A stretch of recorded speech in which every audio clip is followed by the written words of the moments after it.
এখানে $2.5 লাখ আছে। তোমাদের চোখের কাপড় সরাও। আমি আগের ভিডিওর 42 এবং 58 কে নিয়ে এসেছি স্প্লিট অর স্টিল খেলতে। যদি তোমরা দুজনেই স্প্লিট টেপো তাহলে এটা ভাগ করে নিতে পারবে। তোমাদের অনেক স্মৃতি আছে। কেমন আছো তুমি? $2.5 লাখ জিততে না পারার পর একটা মানুষ যেমন থাকে তেমনই আছি আমি। আচ্ছা, আমি এই মুহূর্তে সোশ্যাল মিডিয়ার সব থেকে বড় ভিলেনে পরিণত হয়েছি, আর তুমি এখন হিরো।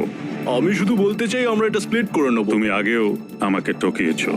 তুমি কি দ্বিতীয়বার আমাকে এই টাকাটা জেতার সুযোগ করে দেবে? তোমাদের মধ্যে একজন স্টিল টিপলে সে পুরো টাকা পাবে, কিন্তু যদি দুজনেই স্টিল টেপো তাহলে দুজনেই খালি হাতে বাড়ি যাবে। রেজাল্টটা দেখাও। ওয়াও, এটা তো আমি একদমই ভাবিনি। এরাই হিরো। এদিকে চলে এসো। না না না, আমি এটা করব না। এত টাকা দুটো পরিবারের জীবন পাল্টে দিতে পারে, তাই আমি টাকাটা স্প্লিট করতে চাই। আশা করবো এতে তুমি রাজি হবে। আহ, থ্যাংক ইউ।